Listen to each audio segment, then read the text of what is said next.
How to delete passcode for restricted mode on TikTok. Hey there, welcome to Insightful Tutorials. Do you want to delete your TikTok restricted mode passcode but don't know how?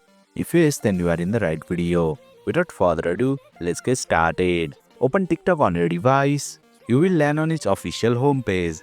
Tap on the profile tab available at the bottom. Then, your TikTok profile will open up. Tap on the hamburger icon at the top. A menu will appear. Select Settings and Privacy. Under the Content and Display section, you will see the option for Content Preferences. Tap on it. Over here, you will see the option for Restricted Mode. Tap on it. Now, if I tap on the Turn Off button, it asks me for a passcode that I set after enabling Restricted Mode.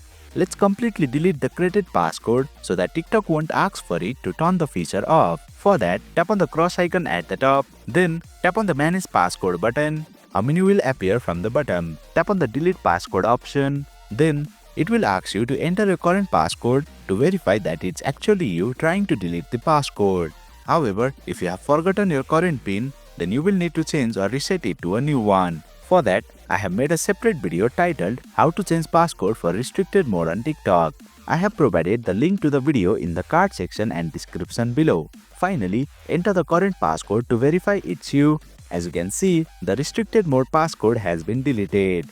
Now, if you tap on the turn off button, the restricted mode will turn off instantly without asking for a passcode. Also, if you notice, earlier it showed Manage Passcode button. But since we deleted the PIN, now it says Add Passcode, which confirms that there is no passcode set for restricted mode. And there you have it. You have successfully deleted the passcode for restricted mode on TikTok. That's it for today's video. If you found this video insightful, please don't forget to hit the like button and make sure to subscribe to our channel for more insightful tutorials.